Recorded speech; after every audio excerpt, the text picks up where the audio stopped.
This newscast with a live look from Chopper 9. Crews are working frantically at this hour. They are digging through rubble at the collapse site in downtown Cincinnati. Thank you all for joining us on 9 on your side at 4. I'm Tanya O'Rourke. The recovery efforts have involved hundreds of construction crews. There have been first responders down there and so many more. And it shows no signs of stopping, not until that man is found. 9 on your side anchor Kristen Hartman is anchoring our coverage. She's right across the street from the collapse. Kristen. Hi, Tanya. We are here at the main auction galleries on a floor above the partial collapse. And if we pan over, Maddie, you can see there is a host. There are so many people who are working at this site, as you said, Tanya, at a real pace, because what is unfolding behind that tarp is a somber situation. We are giving you a visual understanding of that situation. That's why we're here. In this case, the visual understanding, as you said, is the building across the street from the partial collapse on 4th. I have a photo that I took at about 1 o'clock today. I hope that you're seeing that photo now.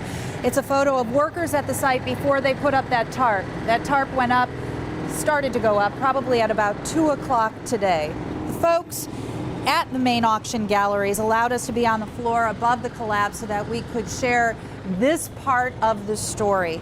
Let's go now to Evan Millward. He is covering the story from down below on Elm Street.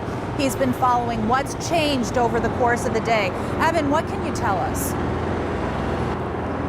Well, yeah, Kristen, you know, we have seen shift change after shift change now as we are more than 24 hours into this process. And you mentioned the biggest change outwardly at this scene has been that tarp. As we zoom in, we can show you what this looks like here. And as you can hear in the background, you heard it where Kristen is, you can hear it where we are. That is the sound of heavy equipment being used to try and break through some of that concrete that has set now on the 6th floor of what will eventually be a parking garage here.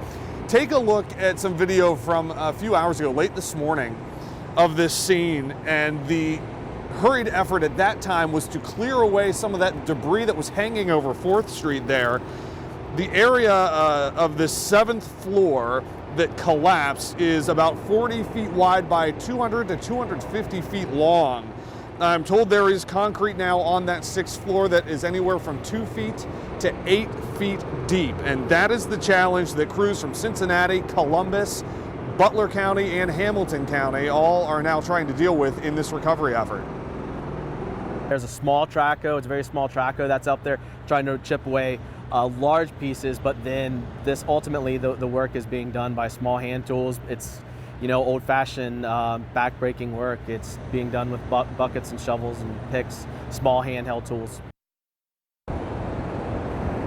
Yeah, and that's Firefighters Union President Matt Alter there. At one point, there were about 100 Cincinnati firefighters, about half the force here at this scene. They have been let go in shifts to get back on the streets, and as of right now, there's about a dozen or so, along with some paramedics on the scene. And Kristen, as you can see, there are contractors and subcontractors there working to try and find this guy that they knew and worked with.